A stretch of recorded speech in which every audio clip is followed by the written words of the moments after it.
पूरी दुनिया भारत की ओर देख रही है, हमारी इस सफलता के लिए बधाई दे रही है और इसरो को पूरा देश बधाई दे रहा है। 140 करोड़ देशवासी आज उत्साहित हैं क्योंकि चंद्रयान 3 मिशन सफल हुआ है। भारतवर्ष का गर्व है।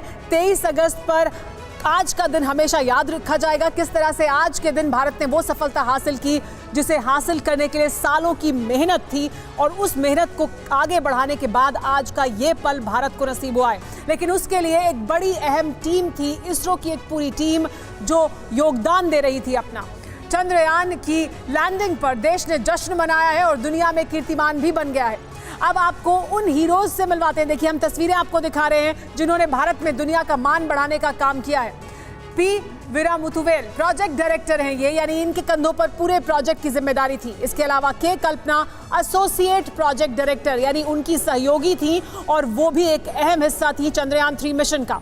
लेकिन इसके बाद श्रीकांत बहुत अहम रोल निभा रहे थे, ऑपरेशन डायरेक्टर थे, यानी और तमाम जो टीमें थी उन टीमों का निर्धारण कर रहे थे और उनका नेतृत्व कर रहे थे। इसके अलावा एस सोमनाथ जो चेयरमैन है इसरो के, जाहिर सी बात है उनका मार्गदर्शन था, उनके कंधों पर जिम्मेदारी थी। और इसके अलावा एम शंकरन जो निदेशक हैं URSC के, ये वो टीम है, ये वो हीरोज हैं जिन पर देश को आज गर्व है। लेकिन इनके साथ साथ एक बड़ी टीम है, हजारों की संख्या में साइंटिस्ट हैं, टेक्नीशियंस हैं जिन्होंने अपना अहम योगदान दिया है, समय दिया है। 4 साल की अथक मेहनत के बाद ये पल हमने हासिल किया है। चंद्रयान 3 की सफल लैंडिंग के बाद देश भर में जश्न मनाया जा रहा है।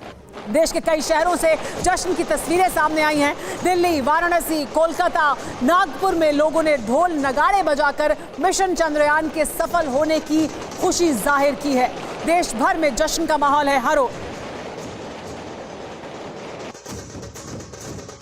चंद्रयान की लेकिन सफलता के बाद देश भर में जश्न और उत्साह का माहौल तो है ही, लेकिन दिल्ली में लोग हिंदुस्तान और चंद्रयान का गुणगान कैसे कर रहे हैं, आप भी सुनिए।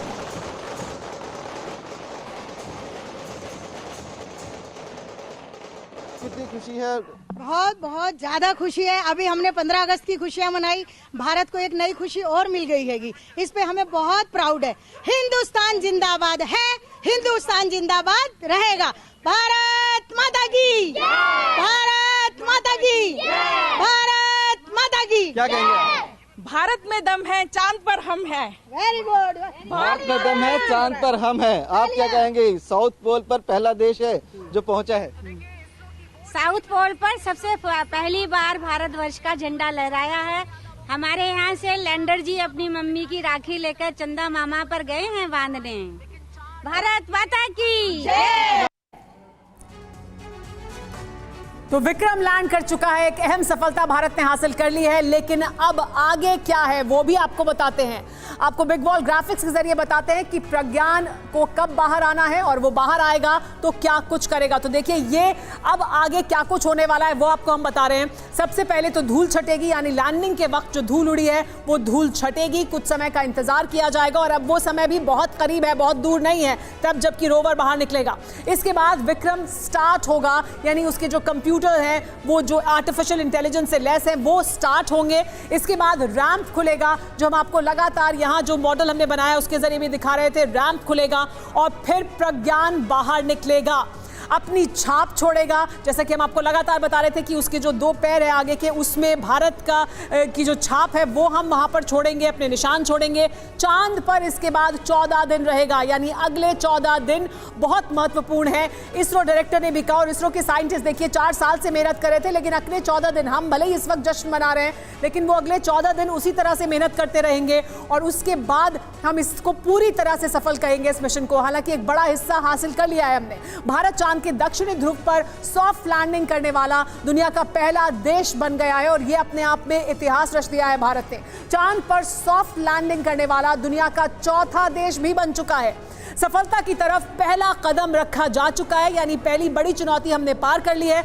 चुनौती से लड़कर चांद की सतह पर उतरने वाले भारत के चंद्रयान का असली मिशन अब शुरू होने वाला है, यानी अगले 14 दिन मिशन चंद्रयान के लिए सबसे महत्वपूर्ण है। इन 14 दिन में भारत का चंद्रयान दुनिया के सामने चंद्रमा के दक्षिणी ध्रुव के उन रहस्यों को उजागर करने वाला है जिसके बारे में अभी तक उतनी जानकारी मौजूद नहीं है। 14 दिन में लैंडर विक्रम और रोवर प्रज्ञान क्या क्या करने वाले हैं वो जानिए इस रिपोर्ट से। जी हाँ, आप अपनी स्क्रीन पे देख सकते हैं कि हम lander module People are applauding. Let us all wait to hear from the Secretary Department of Space and Chairman ISRO, Shri S. Somnath. Have achieved soft landing on the moon. India is on the moon.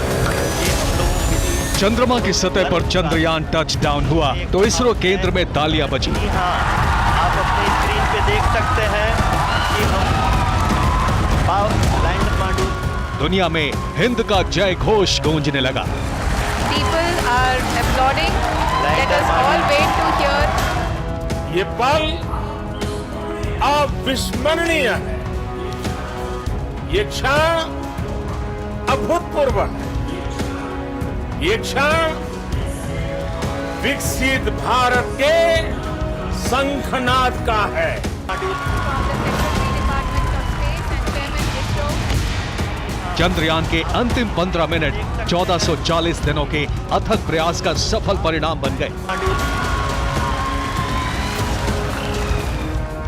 हमने धरती पर संकल्प लिया और चांद पर उसे साकार किया। चांद पर कदम तो इंसान ने कई साल पहले रखे, लेकिन भारत के इस मशीन के चांद पर कदम रखने का अर्थ है चांद के अनबूझे रहस्यों से पर्दा उठना। हाँ, आप अपनी स्क्रीन पे देख सकते हैं कि हम लैंडर मॉड्यूल कभी कहा जाता था चंदा मामा बहुत दूर के हैं। चंदा मामा बहुत दूर के हैं। अब एक दिन वो भी आएगा जब बच्चे कहा करेंगे चंदा मामा बस एक दूर के हैं।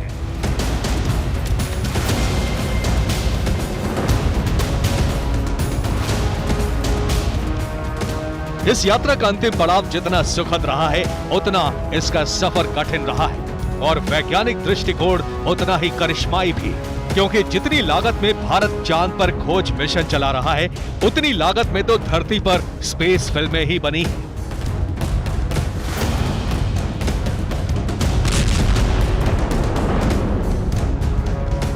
चंद्रयान 3 मिशन की कुल लागत 615 करोड़ रुपए है, जबकि अंतरिक्ष में खोज पर आधारित फिल्म इंटरस्टेलर 1062 करोड़ रुपए में बनी और हॉलीवुड की फिल्म ग्रेविटी 644 करोड़ की लागत से बनी है।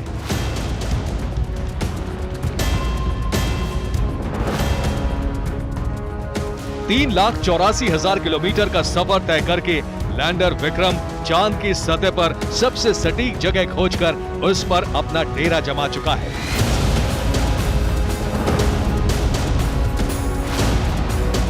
अब रोवर प्रज्ञान चांद के दक्षिणी ध्रुव पर अपना वैज्ञानिक अभियान शुरू करेगा।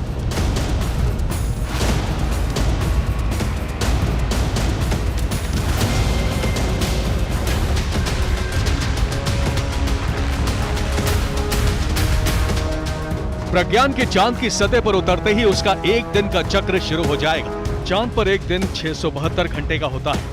ये एक दिन धरती के 28 दिन के बराबर होते हैं। धरती की दिवस अवधि के हिसाब से रोवर प्रज्ञान 14 दिन चांद की सतह पर काम करेगा। 14 दिन के बाद चांद के दक्षिणी ध्रुव पर रात हो जाएगी। रात में तापमान -203 डिग्री सेल्सियस। रोवर प्रज्ञान का सिस्टम इतनी ठंड में काम नहीं कर सकता है, इसलिए रोवर के पास 14 दिन ही काम करने का समय है।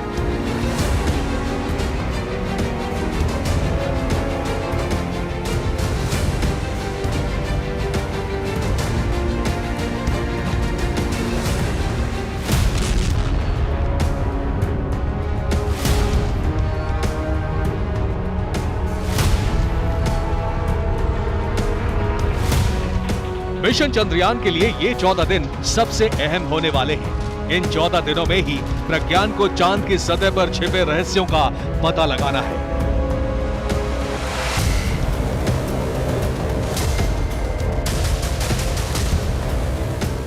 अमेरिका का मिशन अपोलो और रूस का मिशन लूना अब तक चांद के केंद्र पर ही पहुंचे हैं।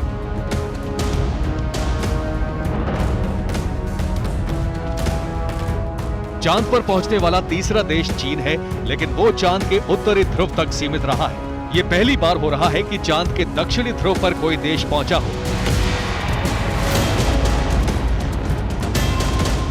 चांद के दक्षिणी ध्रुव के बारे में वैज्ञानिकों को ज्यादा जानकारी नहीं है और अगले 14 दिन में प्रज्ञान यहां से क्या क्या जानकारी जुटाने वाला है, ये समझिए।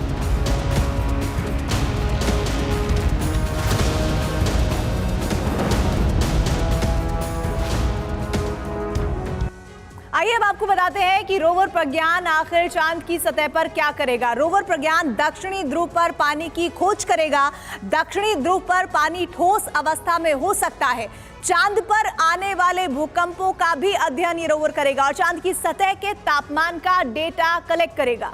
चांद की सतह पर प्लाज्मा में आने वाले बदलावों को रिकॉर्ड करेगा और इन सब के अलावा चांद की सतह पर मौजूद केमिकल्स का पता भी लगाएगा ये रोवर और इसके साथ ही खनिजों की जानकारी भी जुटाना इसका काम होगा। रोवर जांच करेगा कि चांद पर मैग्नीशियम, एल्यूमिनियम और आयरन कितनी मात्रा में है और इन सब के अलावा चांद की मिट्टी और पत्थरों की जांच भी करेगा।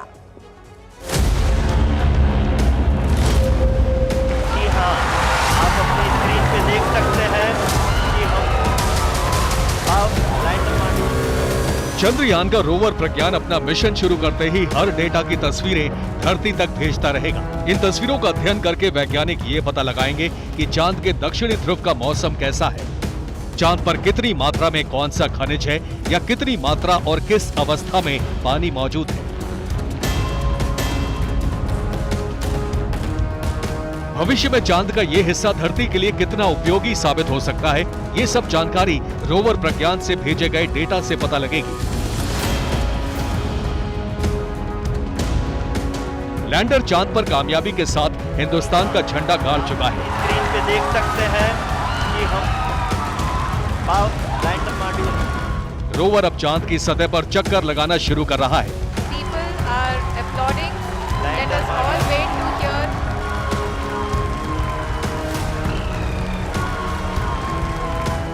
इस रोवर के सिस्टम में रिकॉर्ड होने वाला डेटा प्रोपल्शन मॉड्यूल के जरिए इसरो के वैज्ञानिकों को मिलता रहेगा।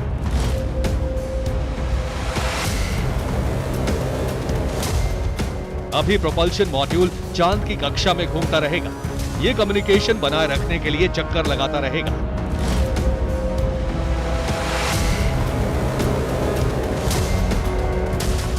इसके साथ ही डेटा कलेक्ट कर जमीन पर भेजता रहेगा।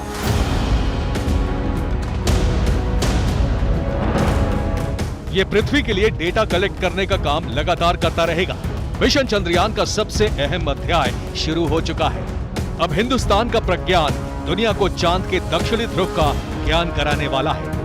Bureau report, TV9 Bharatvarsh. सकते हैं कि हम सबका ध्यान इस बात पर केंद्रित था कि चंद्रयान 3 सफलता से लैंड कर जाए और इस वजह से अब बात इस बात की कि इस सफलता के क्या मायने हैं, हम क्या कुछ हासिल कर सकते हैं और क्या हासिल होगा, क्यों ये इतना महत्वपूर्ण है। देखिए, ब्रह्मांड में पृथ्वी जैसे ग्रह की खोज संभव है, यानी पृथ्वी जैसा ग्रह जहां पर जीवन हो सकता है, ऐसे ग्रह की खोज संभव है। इस मिशन के सफल होने के बाद इस तरह के तथ्य मिल सकते हैं। संचार के क्षेत्र में एक बेहतर तकनीक को हम एडवांस तौर पर डेवलप कर सकते हैं और उसके लिए सहयोग करेगा ये पूरी टेक्नोलॉजी जिसके जरिए हमने चंद्रयान को पहुंचाया है चांद के साउथ पोल के नजदीक तक। नए किस्म के पदार्थों की तलाश कर सकता है और ये बहुत अहम हिस्सा है इस प्रोजेक्ट का, जिसमें तलाश करनी है कि नए किस्म के पदार्थ क्या हो सकते हैं चांद पर, क्योंकि इस ओर जहां भारत अब पहुंचा है, चंद्रयान 3 पहुंचा है, वहां अब तक कोई नहीं गया था, तो कुछ नई जानकारी वहां से सामने आ सकती है। ग्लोबल वार्मिंग से निपटने की जानकारी मिल सकती है कि कैसे ग्लोबल वार्मिंग से पूरी दुनिया निपटे, क्योंकि वो दुनिया के सामने एक बड़ी चुनौती है। ग्लोबल वार्मिंग से निपटने की जानकारी के अलावा भूकंप से जुड़ी नई जानकारियां भी हासिल हो सकती हैं, यानी भूकंप को कैसे और बेहतर तरीके से समझा जा सकता है और उसके लिए हम कैसे तैयार हो सकते हैं, उसकी जानकारी मिल सकती है। नए रासायनिक तत्वों और खनिजों की खोज हो सकती है, यानी कुछ नई जानकारी रासायनिक तत्वों और जो खनिज हैं उनके बारे में यहां से हमें हासिल हो सकती है। हीलियम 3 के असीमित भंडार की तलाश करना भी एक बड़ा उद्देश्य है, यानी अगर हीलियम 3 हमें यहां पर मिलता है तो वो एक बहुत बड़ी सफलता होगी और उसकी तलाश मानव जाति कर रही है। 1 मिलियन मेट्रिक टन हीलियम 3 मिलने की उम्मीद है, ऐसी उम्मीद जाहिर की जा रही है कि ये भी हो सकता है यहां पर, और इसी की जांच करनी है यहां पर जो रोवर है जब वो बाहर निकलेगा, जिसके बारे में बताया जा रहा है कि अब से कुछ देर बाद, कुछ समय बाद अगर सब कुछ ठीक रहा तो वो बाहर निकलेगा। 1/4 हीलियम-3 पृथ्वी पर लाना भी मुमकिन है, यानी चांद से 1/4 हीलियम अगर वो खोज लिया जाता है तो उसे पृथ्वी पर भी लाया जा सकता है। और उसके क्या मायने हैं वो बहुत अहमियत रखते हैं।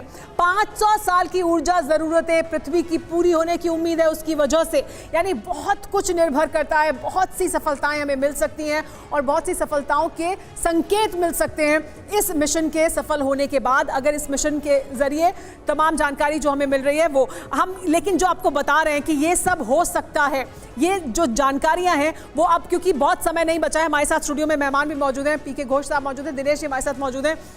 हम बात कर रहे हैं इस बात की कि ये अब वो समय नजदीक आ रहा है तब जबकि रोवर बाहर निकलेगा, और जिसके बारे में हम बात कर रहे थे, अभी बता रहे थे अपने दर्शकों को कि ये तमाम संभावनाएं हैं कि ये सब तलाशा जा सकता है। तो क्या आपको लगता है कि सबसे अहम होगा अगर ये रोवर बाहर निकलता है, सब कुछ ठीक रहता है, तो सबसे बड़ी और अहम तलाश क्या हो सकती है जो कर सकते हैं हम? सबसे बड़ी बात ये होगी अगर हमें चांद के ऊपर हमें पानी मिले और बर्फ़ मिले, ये तो बहुत ही बड़ी बात होगी, क्योंकि अभी तक किसी ने भी नहीं कहा कि वहाँ पर चांद में पानी है। चंद्रयान 1 ही था पहले जिसने कहा था कि चांद के ऊपर पानी है। चीन, रूस और अमेरिका वो इतने सालों से भेज रहे हैं, किसी को भी नहीं पता चला। तो अगर ये होता है तो ये हमारे वैज्ञानिकों का एक बहुत बड़ा वो। जी हाँ सर, वापस आपके पास आगे आएंगे, लेकिन इस बीच आपको बता दें कि चंद्रयान 3 की ये कामयाबी कितनी अहमियत रखती है। ये इसलिए ऐतिहासिक है क्योंकि चंद्रयान के लैंडर विक्रम के चांद के दक्षिणी ध्रुव पर लैंडिंग की है, यानी यहाँ पर अब तक किसी ने लैंडिंग नहीं की थी, और इस वजह से ये लैंडिंग अपने आप में एक बड़ी ऐतिहासिक घटना है। ये वो जगह है जहाँ अब तक कोई देश नहीं पहुँच पाया था। अमेरिका, रूस और चीन जैसे शक्तिशाली देश भी साउथ पोल पर या उसके नज़दीक अब तक नहीं पहुँचे थे और इसमें नाकाम रहे। ऐसा इसलिए क्योंकि यहाँ सॉफ्ट लैंडिंग लगभग असंभव माना जाता है। ये हिस्सा बहुत ही दुर्गम है। तो सवाल यही है कि आखिर इसरो ने दक्षिणी ध्रुव पर ही चंद्रयान को क्यों उतारा? अंतरिक्ष विज्ञान के क्षेत्र में इससे कौन सी क्रांति होने वाली है, अब इसे समझते हैं।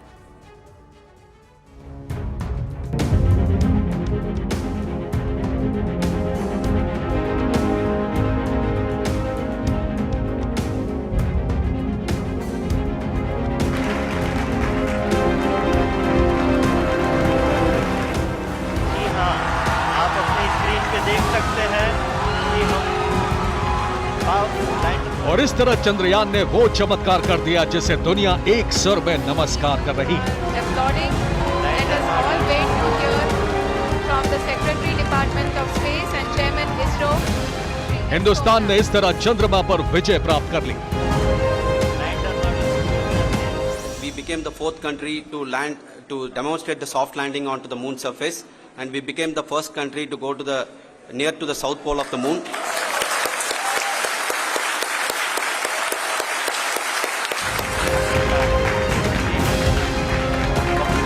चांद हिंदुस्तान की मुट्ठी में आ चुका है।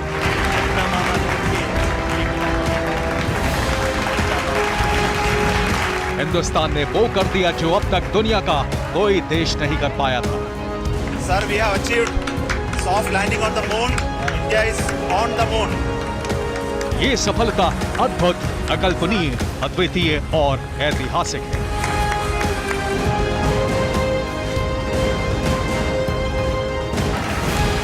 जमीन से लेकर चांद तक चंद्रयान 3 की बुलंद हिंदुस्तान की, हिंद के विजन की जय घोष हो रही है।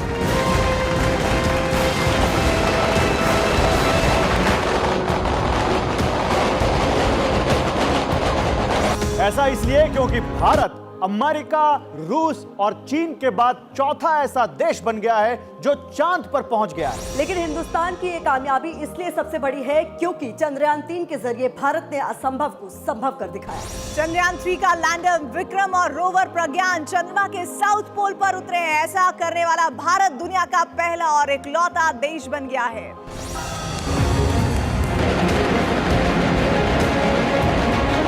भारतीय अंतरिक्ष एजेंसी इसरो ने वो कर दिखाया है जिसे ना तो अमेरिका कर पाया, ना रूस और ना ही चीन।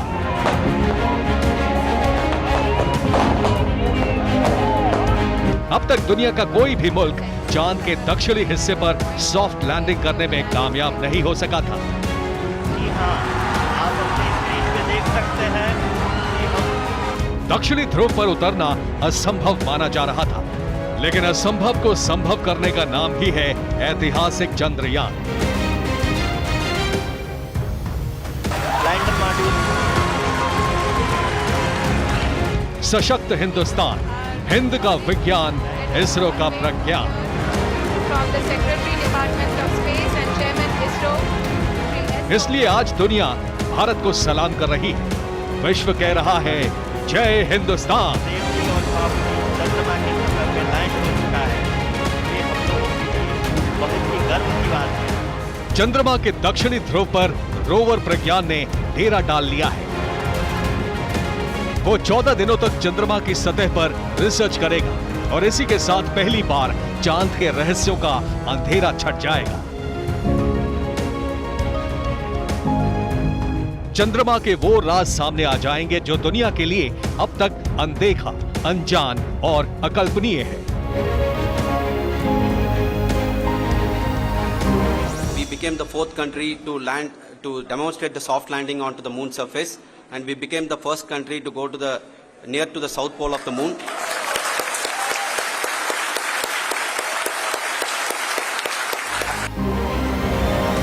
सवाल यह है कि इसरो ने चांद के दक्षिणी ध्रुव को लैंडिंग के लिए क्यों चुना? चांद के दक्षिणी हिस्से पर उतरना बहुत ही मुश्किल क्यों माना जाता है? चंद्रमा का दक्षिणी ध्रुव इतना दुर्गम और रहस्यमय क्यों है? चांद के दक्षिण पर लैंडिंग इतनी खास क्यों है? चंद्रयान 3 का रोवर प्रज्ञान 14 दिनों तक चंद्रमा के दक्षिणी ध्रुव पर क्या क्या खोज करेगा? इन सवालों का सिलसिलेवार जवाब जानना जरूरी है, तभी हमें चंद्रयान 3 की सफलता का ज्ञान और भान होगा।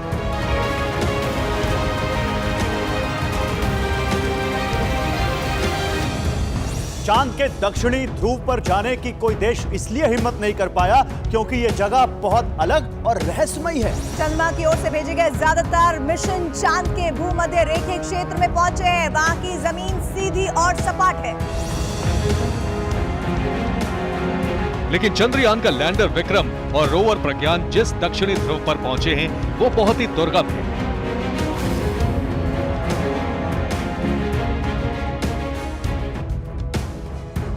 भारत के लिए ये कामयाबी ऐतिहासिक क्यों है? दरअसल दक्षिणी ध्रुव पर पहुंचना बहुत मुश्किल क्यों माना जाता है, अब इसको आप समझ लीजिए। दक्षिणी ध्रुव की जमीन बेहद उबड़ खाबड़ है। चंद्रयान 3 ने चांद की सतह की जो ताजा तस्वीरें भेजी हैं उनमें भी गहरे गड्ढे और उबड़ खाबड़ जमीन नजर आ रही है। यहाँ पर कई बड़े और गहरे गड्ढे मौजूद हैं। चांद का दक्षिणी ध्रुव करीब 2500 किलोमीटर चौड़ा और 8 किलोमीटर गहरा गड्ढे के किनारे स्थित है। दक्षिणी ध्रुव पर कई ज्वालामुखी भी हैं। चांद का दक्षिणी भाग अरबों सालों से अंधेरे में है। यहाँ पर तापमान 203 डिग्री या इससे भी नीचे चला जाता है। भूकंप के झटके यहाँ की परिस्थितियों को और मुश्किल बनाते हैं। बावजूद इसके यहाँ पर भारत ने सफलता का परचम लहरा दिया है और इसी से दुनिया दंग है।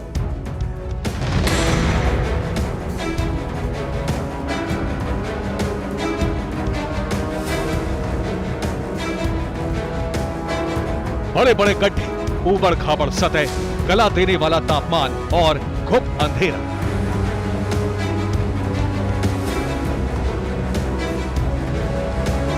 इन्हीं वजहों से यहां पहुंचना बहुत मुश्किल माना जाता है। इन्हीं वजहों से अब तक किसी भी देश का मून मिशन दक्षिणी ध्रुव पर नहीं पहुंच पाया, लेकिन हिंदुस्तान ने ऐसा कर दिखाया है। यही वजह है कि दुनिया भारत का गुणगान कर रही है।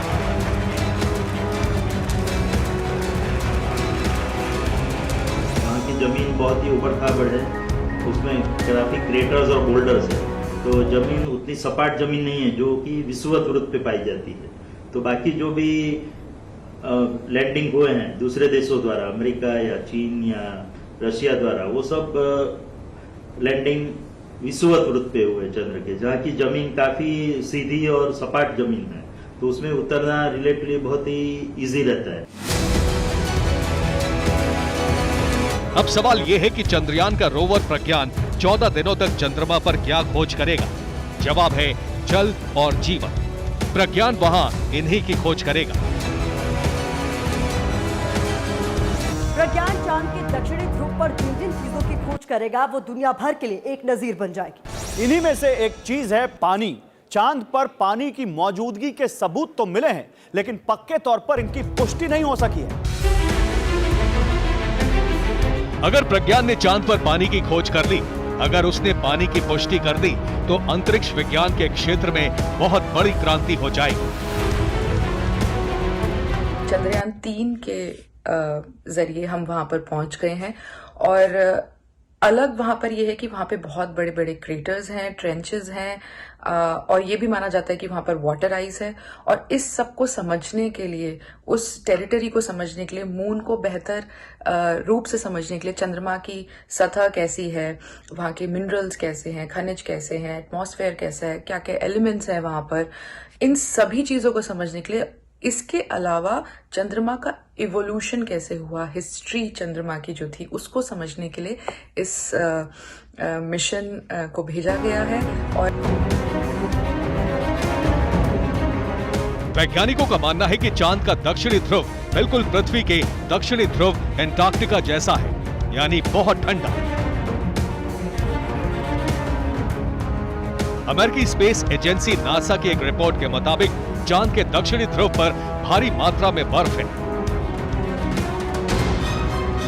जाहिर सी बात है, अगर वहां भारी मात्रा में बर्फ है तो पानी भी होगा। प्रज्ञान इसी पानी की खोज करेगा। पानी की खोज के साथ ही चांद पर जीवन की संभावना बन जाएगी और इसी के साथ हिंदुस्तान इतिहास रचने वाला पहला देश बन जाएगा।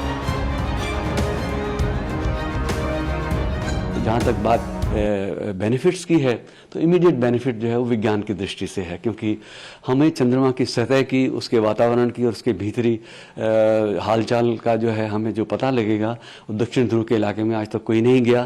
तो इसरो के जो लेबोरेटरी जैसे एक किस्म से ये हैं, तो इसरो के जो इंस्ट्रूमेंट्स हैं जिस हिसाब से काम करेंगे और डेटा भेजेंगे, उसके आधार पर भारतीय वैज्ञानिक बहुत सी नई बातों को दुनिया के सामने लाएंगे।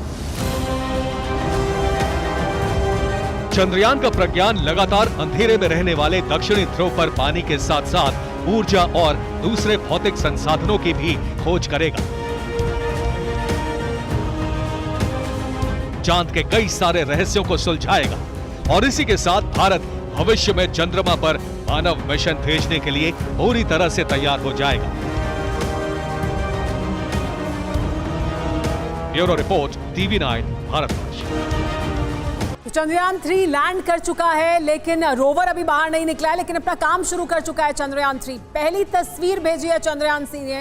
लैंडर के हॉरिजॉन्टल कैमरा से ली गई है तस्वीर, यानी लैंड करते वक्त जो तस्वीर क्लिक की है उसने वो तस्वीर भेजी है। चंद्रयान ने उतरते वक्त ये तस्वीर ली, हॉरिजॉन्टल कैमरा से ली गई ये तस्वीर। देखिए ये तस्वीर तब जब चंद्रयान 3 लैंड कर रहा था उस वक्त की तस्वीर है। हमारे साथ दिनेश जी मौजूद है। दिनेश जी, हम तस्वीरें पहले भी देख चुके हैं, लेकिन ये तस्वीर अपने आप में बहुत खास है क्योंकि ये ठीक लैंडिंग से पहले हॉरिजॉन्टल कैमरा से ली चंद्रयान 3 ने। हाँ बिल्कुल, ये कंफर्म करता है उस समय लैंडिंग के पहले, यही हमें कॉन्फिडेंस देता है कि अब सब कुछ ठीक है और हम वर्टिकली लैंड करने वाले हैं। जी हाँ, तो ये तस्वीर देखिए, तस्वीर हमें उम्मीद देती है कि उस वक्त उम्मीद से हमें भर दिया होगा तब जब ये तस्वीर आई होगी, लेकिन जाहिर सी बात है अब हम इसे दिखा रहे हैं। अब कितना और समय बाकी जिसके बाद रोवर बाहर निकलेगा, क्योंकि अब लगभग 2 घंटे पूरे होने वाले हैं। हाँ, वो करीब 2-3 घंटे जो भी है, मैंने बताया ना, जैसे ये लैंड करता है अंदर का कंप्यूटर जो है वो अपना बूट करता है और जितने भी चेक्स करने होते हैं वो शुरू कर देता है और उसके बाद फिर वो फाइनल कमांड वो कंप्यूटर पहले रैंप नीचे करेगा और फिर ये रैंप नीचे आने के बाद, असल में यही रैंप यहाँ पे सटा होता है और फिर वो रोवर को आगे एक रेल होता है एक्चुअली, उस रेल के सहारे रोवर नीचे आना शुरू कर देता है। सचिन तेंदुलकर ने बधाई दी है क्योंकि देश दुनिया हर तरफ से बधाई मिल रही है। सचिन तेंदुलकर ने चंद्रयान 3 की पूरी कवरेज TV9 भारतवर्ष पर देखी और भारत को इतिहास बनाते हुए देखा। तो देखिए ये तस्वीरें देखिए, भारतवर्ष, TV9 भारतवर्ष पर सचिन तेंदुलकर देखते हुए, और ये तस्वीर दिखाती है कि कैसे सचिन तेंदुलकर उस समय जब भारतवर्ष इतिहास रच रहा था तब TV9 भारतवर्ष को देख रहे थे और टीवी9 भारतवर्ष को देखते वक्त ये तस्वीर कैच हुई है। पूरी दुनिया बधाई दे रही है, सभी बधाई दे रहे हैं, लेकिन सचिन तेंदुलकर देखिए टीवी9 भारतवर्ष पर, भारतवर्ष तब जबकि चंद्रयान 3 की लैंडिंग के वक्त इतिहास रच रहा था, तब टीवी9 भारतवर्ष पर देख रहे थे वो इस इतिहास के इस लम्हे को।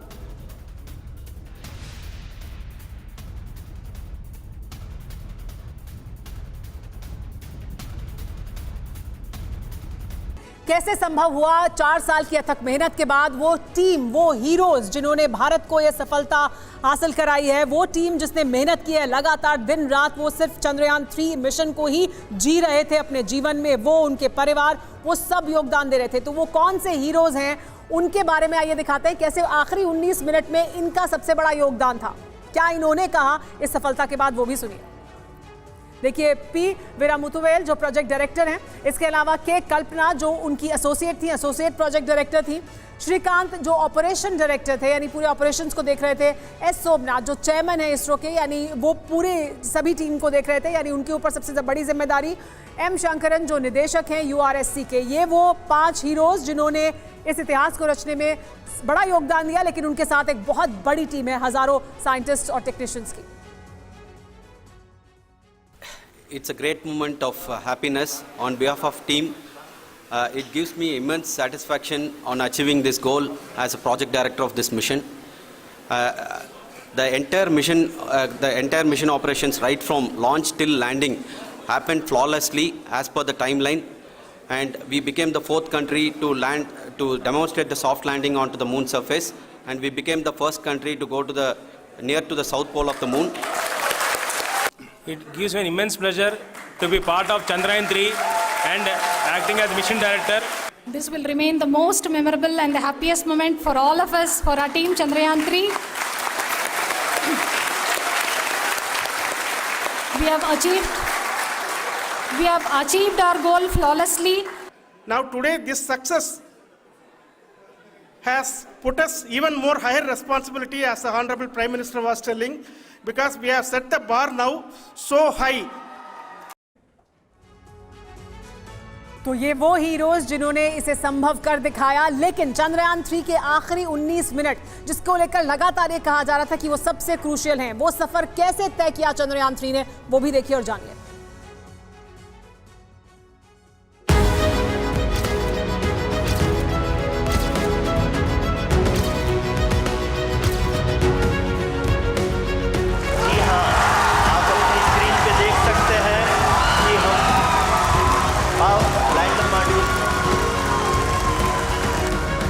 मॉड्यूल पूरी तरह से सेफली और सॉफ्टली चंद्रमा की सतह पे लैंड हो चुका है। People are applauding. Let us all wait to hear.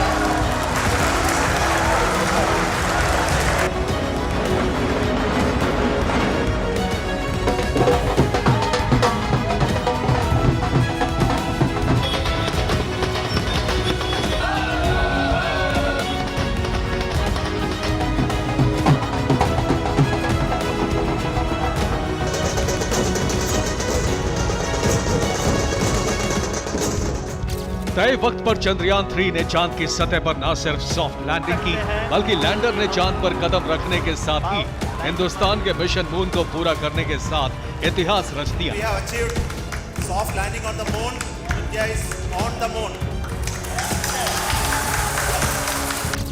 जब हम अपनी आंखों के सामने ऐसा इतिहास बनते हुए देखते हैं तो जीवन धन्य हो जाता है। 9, 8, 7, 6, 5, 4, 3, 2, 1। 14 जुलाई को 3:35 पर आंध्र प्रदेश के श्रीहरिकोटा से चंद्रयान 3 को लॉन्च किया गया था और आज शाम 6:04 पर चंद्रयान 3 के लैंडर ने चंद्रमा के साउथ पोल पर लैंडिंग की। इस दौरान चंद्रयान 3 ने 41 दिन में 3.84 लाख किलोमीटर का सफर तय किया।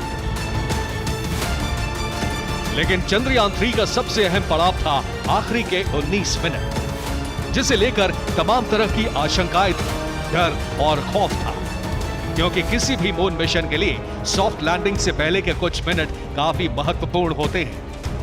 लेकिन चंद्रयान 3 ने टेरर के 19 मिनट को उसमें आने वाली तमाम बाधाओं को आसानी से पार कर लिया। आखिर कैसे, ये भी जान लीजिए।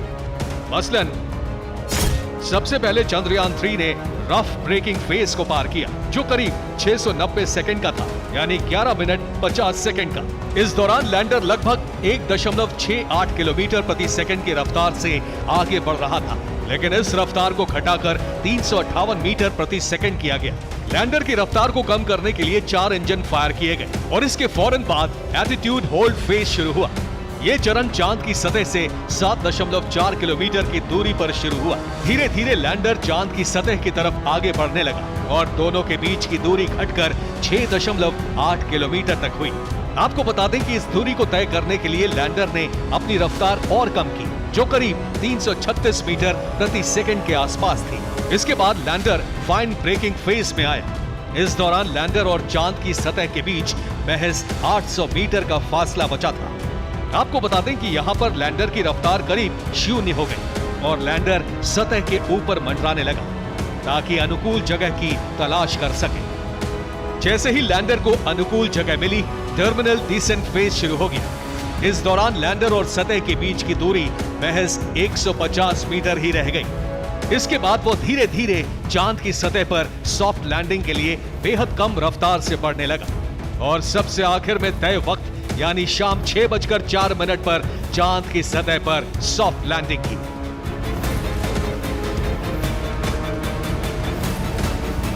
ग्राफिक्स और एनिमेशन में भले ही लैंडर की चांद की सतह पर सॉफ्ट लैंडिंग आसान नजर आ रही है, मगर ऐसा नहीं है।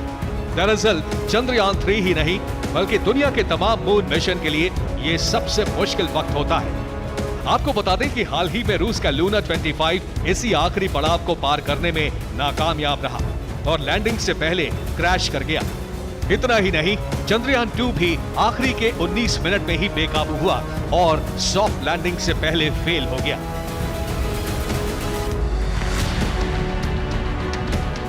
बीते 10 सालों में दुनिया के 4 बड़े देशों के मून मिशन इसी स्टेज पर क्रैश हुए।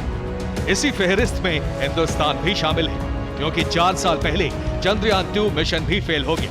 लेकिन इसरो ने हार नहीं मानी और अपनी पुरानी गलतियों से सबक लेते हुए इस बार पुख्ता तैयारियों के साथ चंद्रयान 3 मिशन को लॉन्च किया, ताकि आखिरी के 19 मिनट वाले खौफ पर जीत हासिल कर सके। आखिर कैसे, ये भी जान लीजिए। चंद्रयान 2 में 5 इंजन थे, जिससे ज्यादा थ्रस्ट पैदा हुआ। लैंडर भी अस्थिर हो गया और तेजी से मुड़ने लगा, जिसके बाद क्रैश हो गया। जबकि चंद्रयान 3 में 4 इंजन लगाए गए थे, जिसके चलते ज्यादा थ्रस्ट जैसी दिक्कत नहीं आई। लैंडर को भी आसानी से कंट्रोल कर लिया गया।